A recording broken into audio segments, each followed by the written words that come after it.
تو کس نے بات سننی ہے جناب؟ آج نہیں لوگ بات سن رہے تو آپ یعنی یہ جو علماء کا فتنہ کتنا بڑا فتنہ ہے کہ اگر علماء ہٹ درمی پہ اتر آئیں تو وقت کے پیغمبر کی بات بھی کوئی نہیں سنتا. حضرت عیسیٰ علیہ السلام کے مقابلے پہ کون کھڑا ہوا تھا؟ علماء یہود. چلیں یہاں تو یہ تھا کہ نبی علیہ السلام بنو اسماعیل میں سے تھے اور یہودی جو بنی اسرائیل میں سے. حضرت عیسیٰ علیہ السلام تو آئے بھی خود یہودی النسل تھے, بنی اسرائیل تھے, ان کی بات بھی نہیں سنی صرف اس لیے کہ انہوں نے غلطیاں ہائی لائٹ کی. آج بھی آپ مولویوں کی غلطیاں ہائی لائٹ کریں, ان کی دم پہ آپ پاؤں رکھ کے دیکھیں, نہیں بات مانیں گے. اور خود انہوں نے ہر طرف ادھم مچایا ہوگا, ہر ایک کی غلطی ہائی لائٹ کریں گے. اسی اور رسول اور مبادی کے اوپر جب آپ ان کی غلطی ہائی لائٹ کریں وہ بات ماننے کے لیے تیار ہی نہیں ہوگا. یعنی یہ اتنی بڑی ایک ضد اور ہٹ درمی والا معاملہ ہو جاتا ہے. اور ہمارے سب کانٹیننٹ کا تو میرے بھائی یہ بہت بڑا مسئلہ ہے. یعنی اس مسئلے سے آپ اپنی جان چھڑا ہی نہیں سکتے. اتنا بڑا ایشو بن چکا ہے سب کانٹیننٹ کے اندر کہ یہاں پر آپ اختلافی موضوعات کے بغیر کسی کو دین کی دعوت دے ہی نہیں سکتے. لوگ کہتے ہیں میٹھی میٹھی بات کریں, میٹھی میٹھی بات کر کے کیا کریں, بیڑا غرق کریں اگلے بندے کا. لوگ میٹھی باتیں سنتے رہتے ہیں پوری زندگی, نہ ان کے عقیدے کی اصلاح ہوتی ہے, نہ ان کے نماز کے طریقے کی اصلاح ہوتی ہے, نہ ان کو یہ پتہ چلتا ہے کہ اللہ نے جو دین بھیجا تھا اپنے پیغمبر کے ذریعے وہ کیا ہے. بس وہ یہ سمجھتے ہیں دین یہ ہے کہ اچھا جی یہ جس مولوی کو میں سن رہا ہوں نا اس نے داڑھی رکھی ہوئی ہے, بس دین یہ ہے کہ میں نے داڑھی رکھ لینی ہے, میں نے پگڑی رکھ لینی ہے, شلوار ٹخنوں سے اوپر کر لینی ہے, چاہے مجھے الف بے بھی دین کی نہ آتی. دین تو بنیادی طور پہ علم کا نام ہے, عمل تو بعد میں آتا ہے. یہاں پہ لوگ نمازیں کب شروع کرتے ہیں؟ کسی کا جوان بیٹا مر گیا, کسی کی بیوی مر گئی, کسی کی ماں مر گئی تو نمازیں شروع کر دے گا.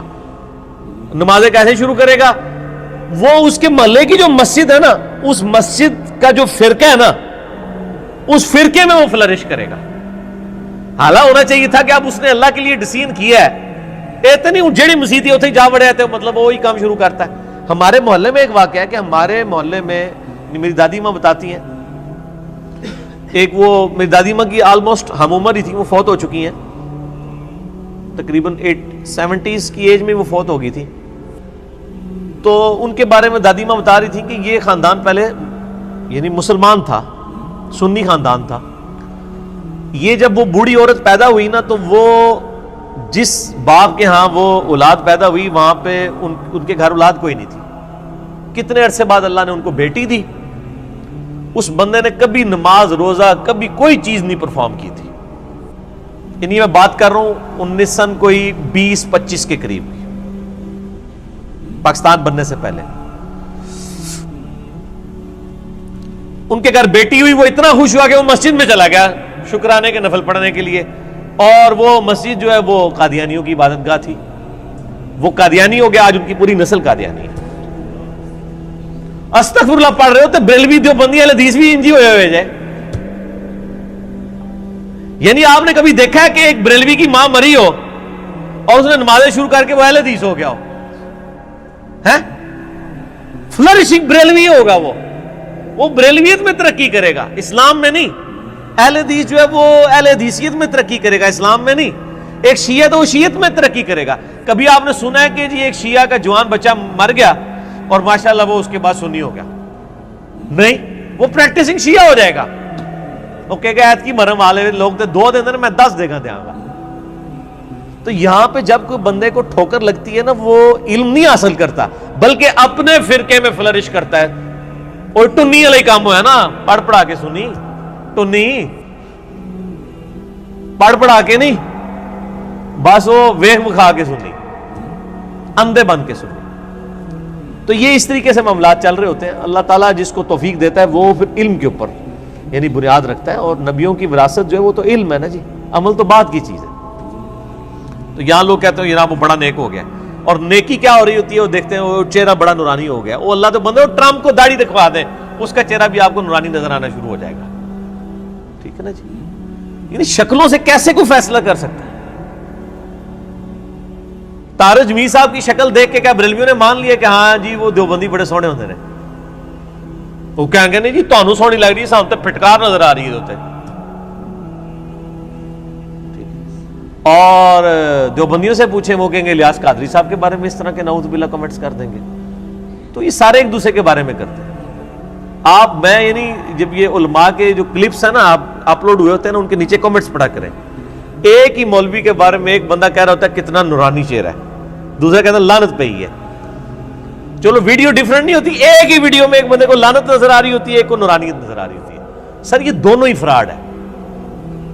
آپ کے سامنے اگر صحابہ بھی زندہ ہو کے آ جائیں نا تو آپ کو ان کے چہروں پہ کوئی نورانیت نہیں نظر آئے گی، کیونکہ آپ نے جو کرائٹیریا رکھا ہوا ہے نا نورانیت کا وہ ڈیفرنٹ ہے.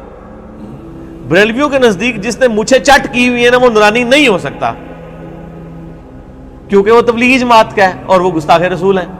آپ ایک صحابی کی مونچھیں مونڈ کے اس کو طارق جمیل والے بالکل گیٹ اپ بنا کے لیں سامنے، وہ کہے گا لعنت پہ ہی ہے.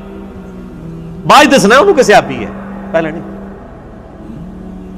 تو اسی طریقے سے باقیوں کا بھی حال ہے. آپ کسی صحابی کو سبز پگڑی بنا کے لے آئیں تو پھر سارے پاکستان دے اہل حدیثاں نوں تسی اکٹھا کر کے منواؤ نہ کہ یہ صحیح لگیدا کہ مشرک ہے. وہ نہیں تکے گا یہ بول رہے تو پتہ لگے، نہیں وہ کہے گا شکل تو فیصلہ کرتا ہے بھائی یہ سبز پگڑی پائی مشرک ہے. تو پی کے فلم میں یہی کچھ تو دکھایا انہوں نے کہ شکلوں کے اوپر فیصلے ہوتے ہیں. یہ انہوں نے آئینہ دکھایا ہے آپ کو کہ یہ ہے آپ کی اصلیت. تو جو آپ اپنے کرائٹیریا خود جذباتی ڈاکٹرائن کھڑی کرتے ہیں نا، جب وہ آپ کے عقیدے کے خلاف آپ قرآن و سنت سے بھی دلائل لے آئے نا، وہ پھر نہیں مانتے، اس لیے کہ ان کا مقصد دلائل کے اوپر زندگی گزارنا نہیں ہے. وہ تلک امانیہم، ان کی وشفل تھنکنگز ہیں جن کے اوپر وہ چل رہے ہیں، اور سارے اس کے اوپر چل رہے ہیں.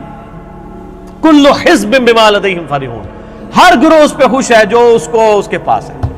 وہ اہل حدیثوں سے جب ہم کہتے ہیں نا یار یہ اپنی اصلاح کرو یار، وہ کہتے ہیں یار گل سنو توحید تے صحیح ہے نا. آپ بریلویوں سے بات کرتے ہیں تو وہ کہتے ہیں جناب دیکھ لیں جناب، سوائے ابلیس کے جہاں میں سبھی تو خوشیاں منا رہے ہیں. آج دیکھو 12 ربیع الاول کے دن ہم ہی نکلے ہیں نا، باقی تو سارے گستاخ ہیں. آپ بزرگوں تو ایسی مننے ہیں نا. آپ دیوبندیوں سے بات کر لیں تو وہ آپ کو کہیں گے جناب باقی چیزیں چھوڑیں، دیکھیں صحابہ کے دفاع پہ تو ہم نہیں سارا کھڑے ہیں نا. دیکھیں آگ 4 یار کے نعرے ساری طرف نہیں لگائے ہیں نا. شیعہ کے پاس چلے جائیں وہ کہیں گے دیکھ لیں جی وہ اہل بیت کی محبت تو نبی علیہ السلام نے غدیر خون پہ 2 ہی چیزیں چھوڑی تھی، قرآن اور اہل بیت. تو اہل بیت کو ہم نہیں پکڑا ہوا ہے نا. اچھا یہ نہیں کہیں گے قرآن کو بھی ہم نہیں پکڑا ہوا ہے، کوئی قرآن نہیں پکڑا ہوا. اور چلو جی جو بھی ہے اہل بیت کی کل حزب بما لدیہم فرحون، ہر گروہ اس پہ خوش ہے جو اس کے پاس ہے. جزوی دین نہ لے، ٹوٹل دین لے. ادخلوا فی السلم کافہ، پورے کے پورے اسلام میں داخل. اللہ تعالیٰ سے دعا ہے جو حق بات میں نے کہی اللہ تعالیٰ ہمارے دلوں میں راسخ فرمائے.